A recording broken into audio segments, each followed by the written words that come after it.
The possibility that transmission lines like this could be built across Baltimore, Carroll, and Frederick counties. We are concerned and have raised numerous concerns about some of the processes that have led to the Piedmont project. New concerns from the Maryland Office of People's Counsel are coming up. A lot of these costs are going to be incurred by residential utility customers, and they aren't necessarily the ones who are going to be benefiting from those investments. And so we're very concerned about that. The Maryland Piedmont Reliability Project, a 70-mile transmission line, is being proposed to meet growing energy needs. PJM, the regional transmission organization, says electricity demand is expected to increase by about 40% by 2039. A demand coming from vehicles, building, and manufacturing. They also point to power plants that are closing, including 14 in Maryland that have been retired or will be soon. PJM identified 7,500 megawatts of load growth. Part of that load growth is data centers. To be clear, there's also a lot of generation retirements, 11,000 megawatts. So I mean, you can't look at it as at one piece separate. There's actually more generation retirements than load growth. It's something we've been told time and time again.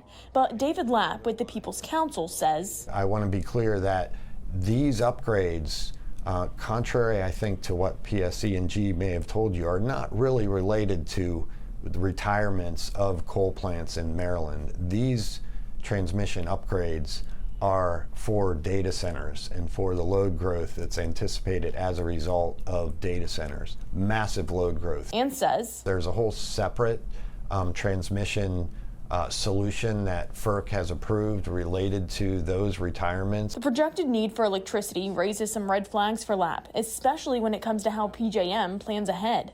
In a letter he wrote last month, he says utility and electric companies might use different criteria to project future need, and says some of those projections may be speculative and not reflect actual data centers or facilities that could be built. We want PJM to analyze the certainty of those projects. While PJM recently responded, saying they've provided additional guidance to improve transparency in the process, Lapp says when it comes to the proposed transmission line, his office hasn't been given enough information to know how customers in Maryland will benefit. In our view, PJM does not respond to customer interests in the way that it responds to the interest of the utilities, the transmission owners, and the generation companies. Customers seem to be an afterthought for PJM. But PJM is firing back, saying there's no debate. Maryland needs energy infrastructure.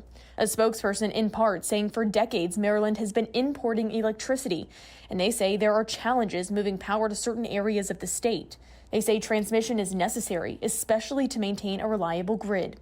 They say the Maryland Office of People's Counsel knows this and says the critical issues deserve a better discussion than ongoing exercises of finger-pointing. Unfortunately, we haven't gotten the information that we would have liked to have received from PJM. I'm Mary Bubala. Thank you for watching. Here's another video for you to watch. Also take some time to subscribe to our YouTube channel.